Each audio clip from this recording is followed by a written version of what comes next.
This is Jeffrey Sachs, editor of Tradition, with another episode of the Tradition podcast. In our recent winter 2021 issue, we published Jewish Sovereignty and the Redemption of the Shekhinah, an original essay by Rabbi Joseph B. Soloveitchik, who has proven quite prolific these many years after his passing. It's a manuscript translated from Yiddish containing the Rav's speech to the Mizrahi Convention in June 1948, just a few weeks after the establishment of the State of Israel. For those of us who've been careful followers of his teachings on religious Zionism these many decades, it should go without saying, this is a very significant and noteworthy text. In the new issue, we also published an article titled A Halakhic Framework for Decision-Making in Acute Critical Illness by Judah Goldberg.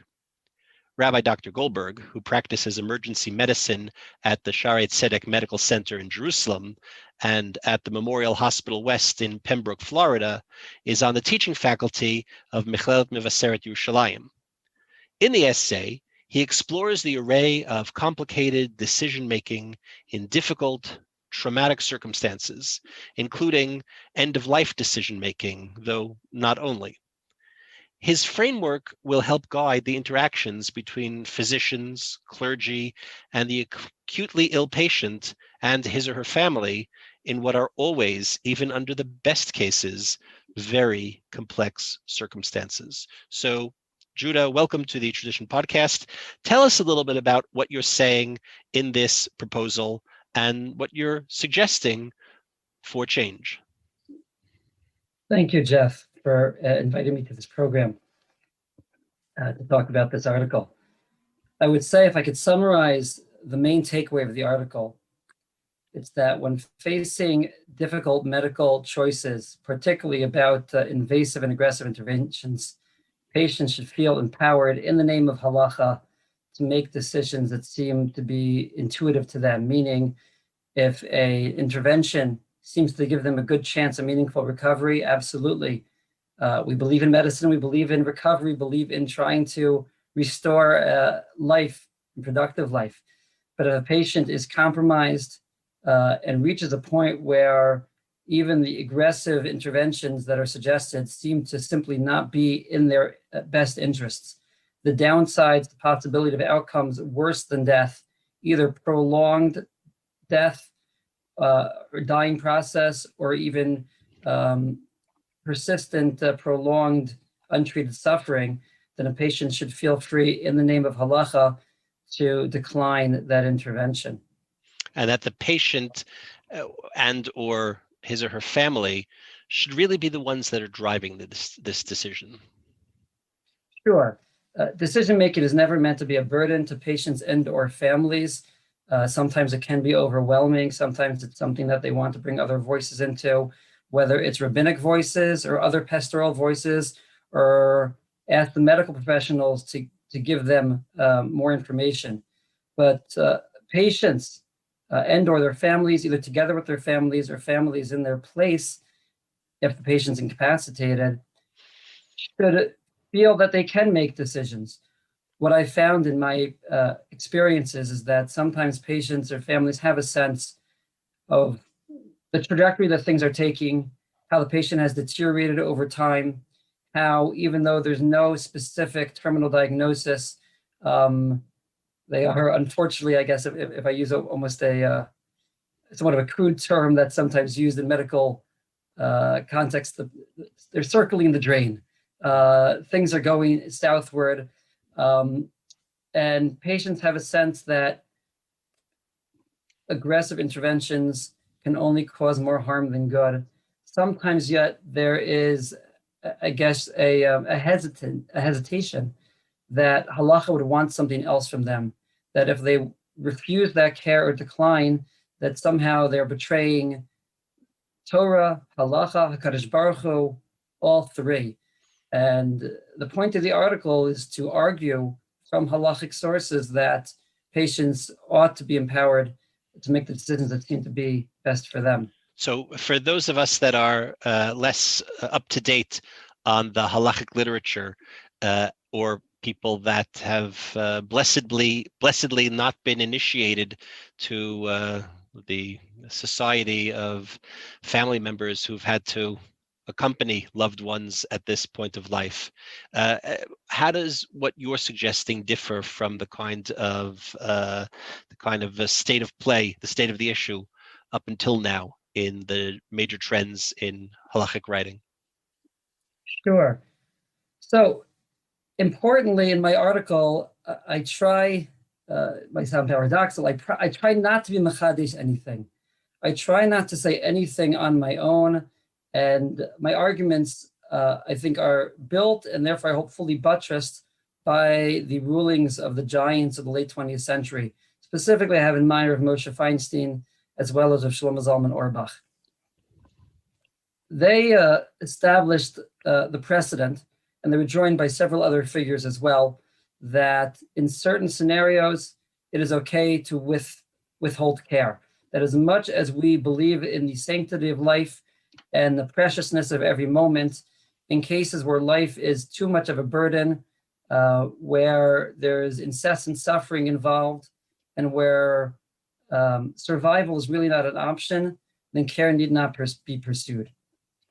I think the issue is that their rulings related specifically to patients who had terminal illnesses, patients who had irreversible disease, and where the only issue was, should there be attempt at prolonging life further, but the idea of actually reversing the process and restoring long-term life was not an option.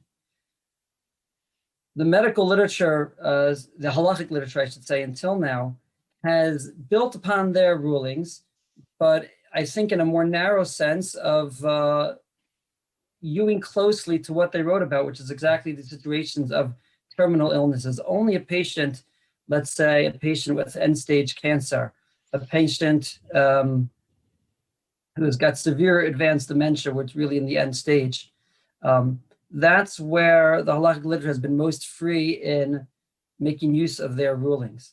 Mm-hmm. I try to address areas where simply the prognosis is unknown or it's uncertain.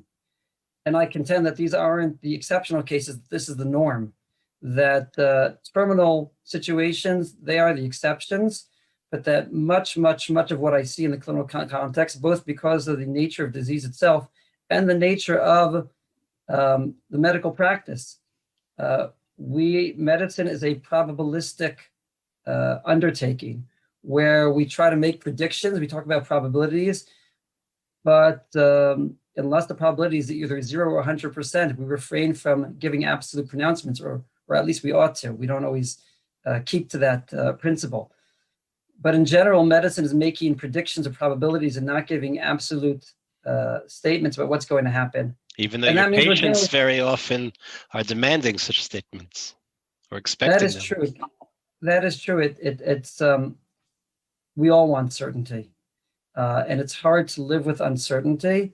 I think there's no time more than our current pandemic to reflect upon the difficulty of uncertainty. I think what I find as a doctor, it's not just, I think, genuine in terms of the way medical information and medical predictions are made. I think it's genuine to the way I experience it. The uncertainty is just more honest. I can look at a patient, I can say, your prognosis is poor, the chances of meaningful recovery are very low. Can I say with absolute certainty that any given treatment cannot help you? I can't say that, and I would never say that, and I think it's a disservice to overspeak. Patients who are looking for that certainty and want to bridge that gap from poor to non-existent, I'm not insistent that they focus upon it, but more often than not, I find that patients and families too, as much as they want much as they want certainty, they also deeply appreciate that honesty, and they want to be able to make decisions out of an honest account. Just rewinding for a second to an earlier point that you mentioned, we should just specify that this conversation has absolutely nothing to do with the topic of euthanasia. Your proposal and your framework is not discussing euthanasia, but other types of decision-making in acute critical illness. That is correct, and I appreciate your clarifying that. Again, my entire argument is built out of the published rulings of major poskim, to the extent that these major poskim themselves did not speak, certainly not about active euthanasia, and as well, it happens to be these poskim had significant reservations about ever withdrawing care. I guess what colloquially might be known as pulling the plug, so to speak. So the only medical questions in mind are pursuing new treatments or initiating treatments, withholding care that has been suggested. But yes, you are correct. This decision, it's a worthy discussion in its own right, but this particular discussion does not relate to withdrawing care that's already in place. Over the course of your medical career, both as a medical practitioner as well as a medical ethicist, which is a kind of other hat you wear in addition to your role as a teacher of Torah, well, your feelings and your thoughts on these topics have probably evolved. What you write here might not be something that you would have been likely to have thought or said as a younger physician. Can you tell us a little bit about the arc and evolution of how you came to these ideas? That's a good observation. It is an interesting point. I think when I entered medical school, my wife Shana finds this amusing. I entered as the great protagonist of the sanctity of life and preserving every moment. And at the time, I found much of the talk about palliative care and making rational decisions to be intimidating, I would say, or threatening, and thought it was threatening to my Judaism. And I think that's actually something that's quite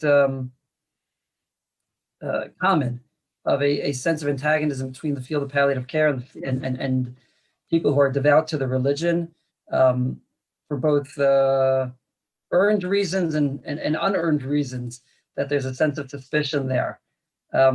I think a few things happened along my pathway.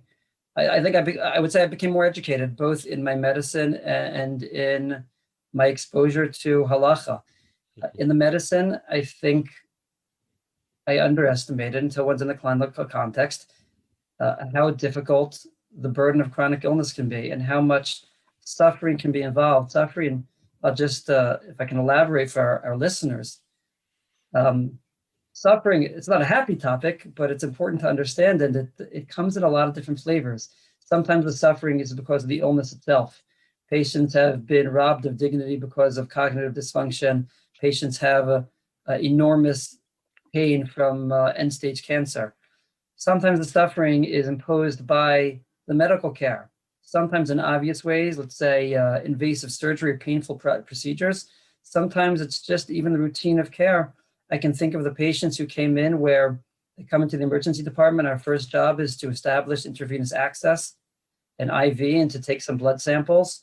And their veins have been so traumatized over the course of years that they become pincushions, unfortunately, of trying in the gentlest of ways and the most sensitive ways, but sticking them over and over, which itself can be agonizing. That's before we've even ever started care. And to be on a pathway of frequent admissions to the hospital, of more complicated and harder just to establish, as I said, IV access, things like that, the burden of suffering really can be quite enormous. That's on the one hand. And the other hand, I think I became more educated as well about what the nuance that our tradition speaks about. I like in particular, there's a letter that was written by Rav Yaakov Kanievsky, the Steipler Gaon, where he was asked, he says the popular idea that in Judaism, one must do everything they can to prolong every moment of life. He writes something along the lines of, yes, I too heard this in my youth, and yet when I grew older, I began to question it. Now, what I find so fascinating about this letter is that this was written by the Steipler Gaon, who grew up in a small shtetl of Hornsteipel, somewhere in Eastern Europe, probably without running water and without electricity, and certainly without any ventilators, without dialysis machines. And I can't imagine what that statement meant in that time period. Right. And yet he said, as I grew older and I learned, I understood that the halachic situation is more complex. And I would say these two factors together, on the one hand, understanding that despite our deep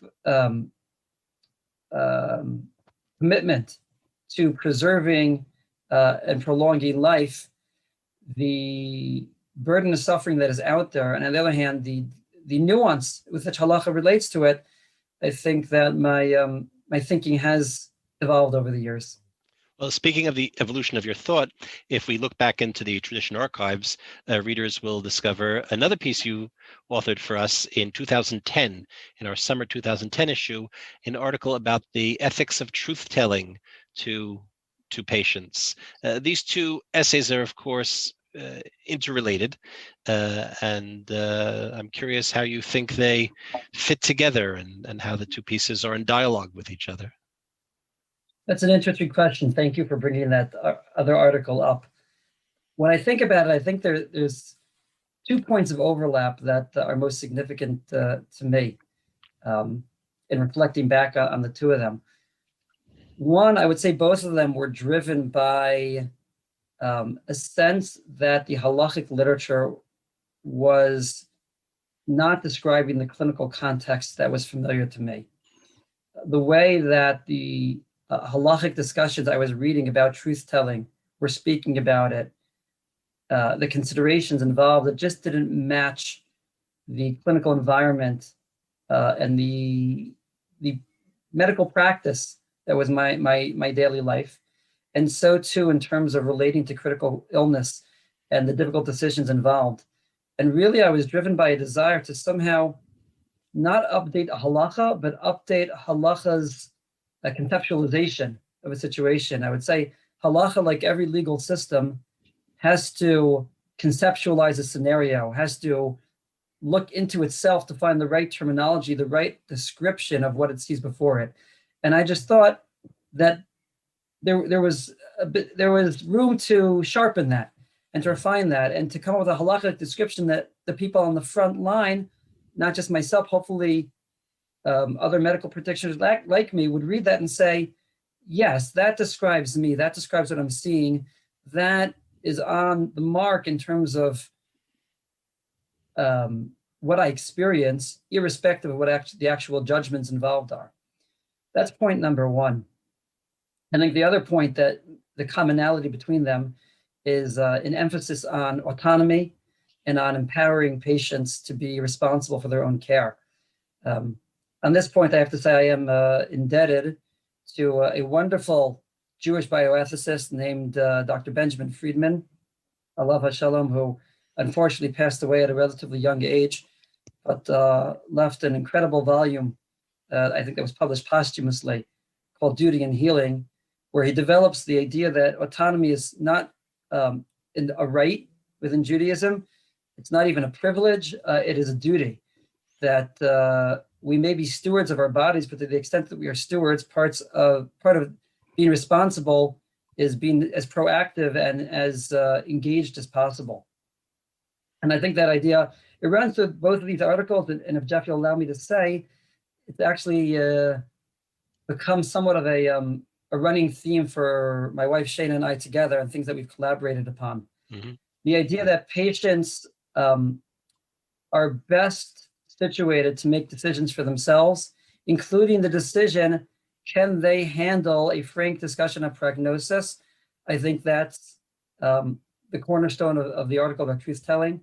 My wife and I had the occasion to present and then publish an article for the Orthodox Forum called Balabais-Centered Halacha Consultation, the idea of taking the idea of patient-centered medicine, of engaging a patient, and bringing that over to the arena of asking halacha questions. My wife works professionally as Yoetzet Halacha, fields halacha queries. We saw some of the same dynamics at play.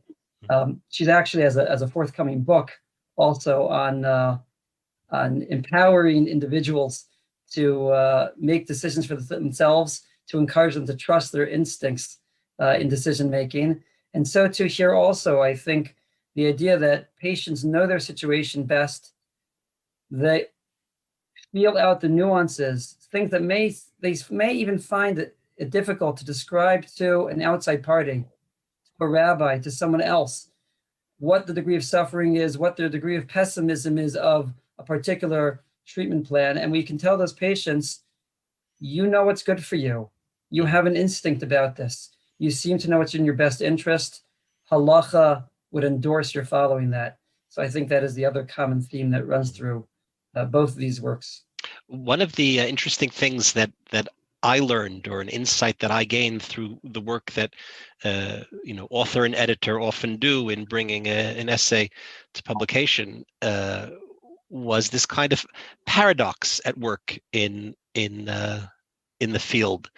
That if many people would think that your position here could be classified, perhaps mistakenly so, but could be classified as a lenient position, because instead of medicine or halacha dictating to the patient, you must do everything that can be done in order to prolong life, we allow the dignity of the patient to dictate his autonomous decision making, and to say that he can choose what he wants, that if he knows down the road that he won't become tied to life prolonging devices, to respirators and to other things, that he'll have the choice, or his family will have the choice, to make a decision to remove him from a respirator, let's say, and the fear of some kind of ongoing vegetative state, which is, correctly so horrific to people, might not be the only outcome, and they can be released from that. It would allow people to undertake more procedures instead of saying, I'm not going to try that, for fear of then getting to a position where I have lost control, I have lost autonomy. So what some might classify as a lenient position, by giving more autonomy to the patient, actually potentially has a greater utilitarian, life-saving potential in the long run, because people will undertake procedures that they may have been wary of for fear of ever having gotten into that position. I'm not sure that I've expressed this as clearly as you do, but it was one of the very interesting insights that I took away from the piece. Sure, I think it is a very insightful point. To be honest, it was not my own point. It was actually brought up in the Rabbinic Postscript, and so I'll attribute it to that. But the point itself, that giving people more latitude, letting them know that there is more, there's more openness down the road, they're not committing themselves to any particular path, may also leave them more open to trying something aggressive, almost experimenting, and knowing that the doors are still open, they haven't restricted themselves, I think is a very insightful point. I guess I would just add, again, for the sake of our listeners, that here the devil is in the details. Specifically, I draw attention to something that we already mentioned, that as far as this article and much other literature deals with withholding care and not withdrawing care, it does complicate this issue. The idea that we tell patients, let's give this a try and we'll see what happens. If it doesn't work, we'll reassess. Let's use an example. Patient is not breathing well and clearly is not going to be able to sustain their breathing on their own. And we say, we can attempt intubation, we can attempt ventilation. We hope that you're weaned. We hope that goes smoothly. And the event that you're not, and this becomes a harrowing affair, maybe we don't have to continue to pursue aggressive care. So that can encourage a patient to attempt that treatment. It would be facetious to say that we could simply to withdraw the ventilator down the line, because as we said, that most major postscripts are not comfortable with that. The idea, though, that other life-sustaining treatments don't have to be renewed, even if they're not interrupted, they don't have to be renewed, and in that way, at some point, nature would be allowed to take its course. is certainly something that's available.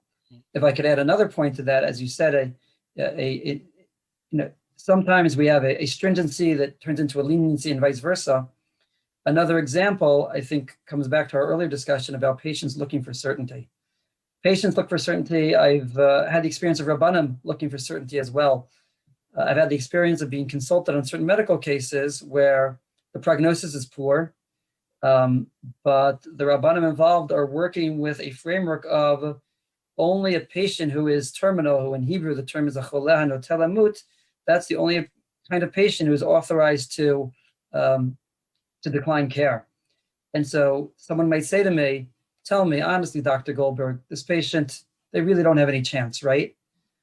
And I'll say, I'm not sure. They have a poor chance. The odds are not good for them, but it would be premature for me to declare them to be irrecoverable.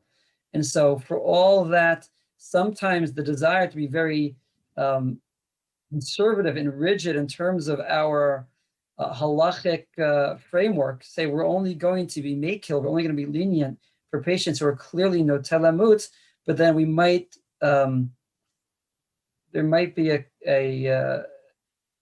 there might be a leaning to try to prematurely define patients as being terminal and to try to push patients into that classification who don't belong.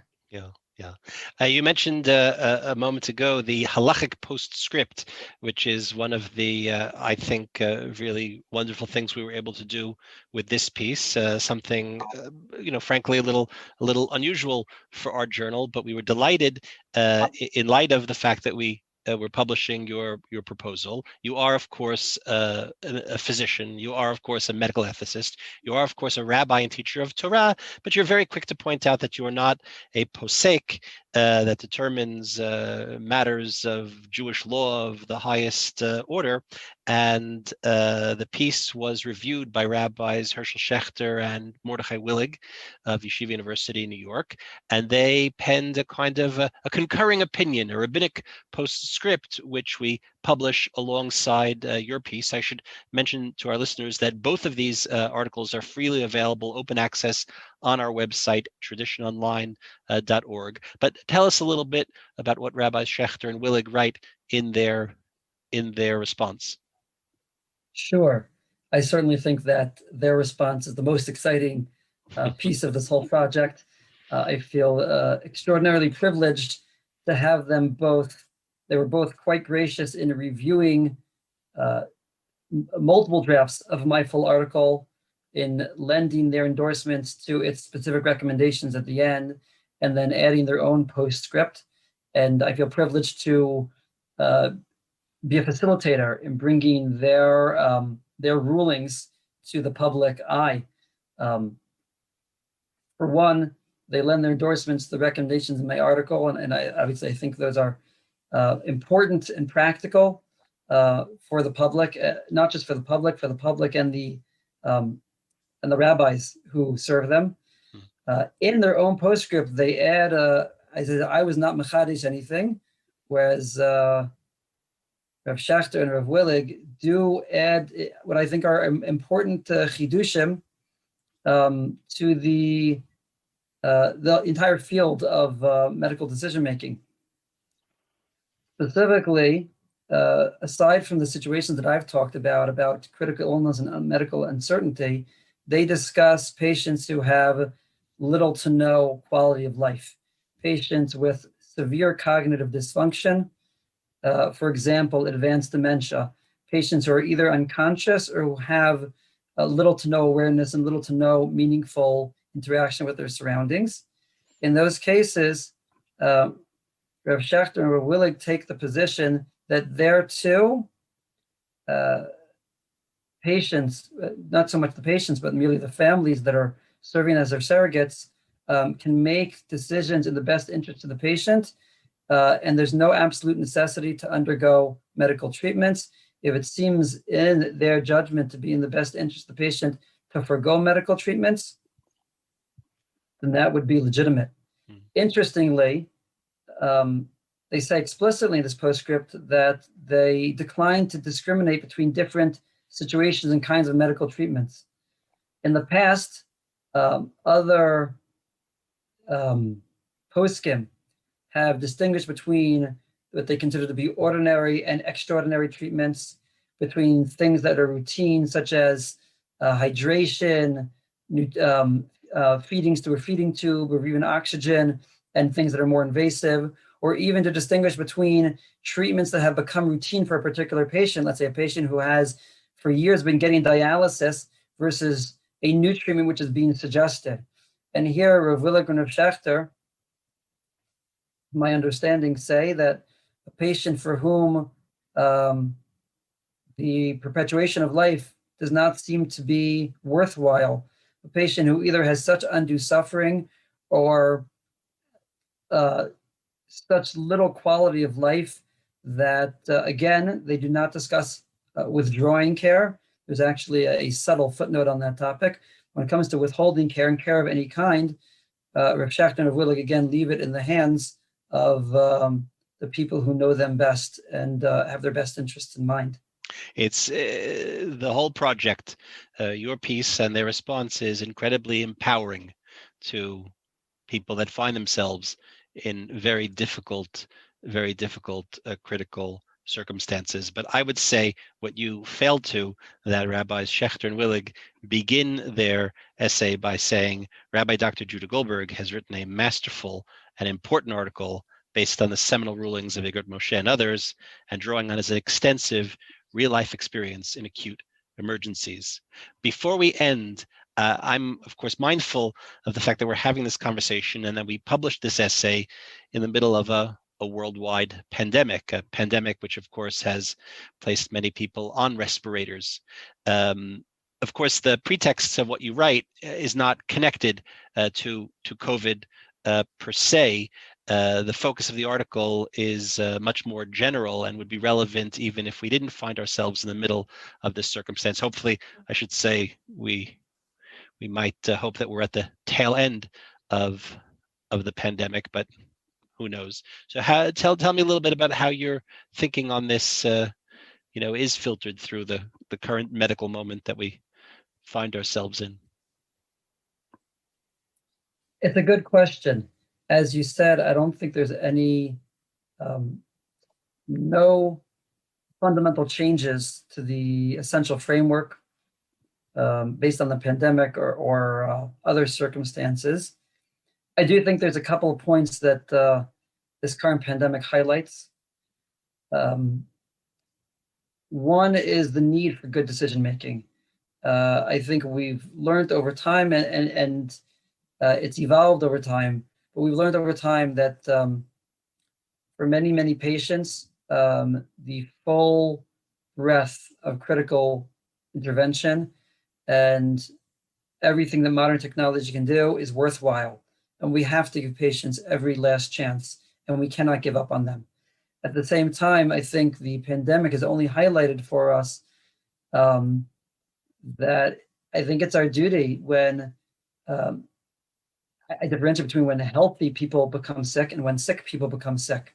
When people who are already very, very compromised develop a new critical illness, where we learn from experience that the prognosis is very, very poor, it behooves us to at least share good information and to empower patients and their families to be making good medical decisions. I think the role of doctors here, I should say, if we empower patients to be making their own decisions, and what happens to doctors? Do we minimize the role of doctors? I think quite to the contrary. Doctors become incredibly important facilitators. You need good information, you need good understanding, you need insight, and you need encouragement to make courageous decisions. And it's a courageous decision in either direction. If you let me digress here for one moment, Jeff, I can think vividly of situations where families have faced these kinds of decisions. Should the patient be intubated or not intubated? Should we undertake this or not? And we're standing there in the middle of the night in the emergency department, and I'm looking at family members with a pained look on their face. and they don't want to get this wrong. They don't want to let their loved one down in either direction. And something that I say to them, both to concretize this and in its own strange way to release them, is I want you to know something. I said, no matter what, 6 months from now, you're going to be sleepless about this decision. And you should know there's no way to escape that. There's no decision that's going to make you feel better.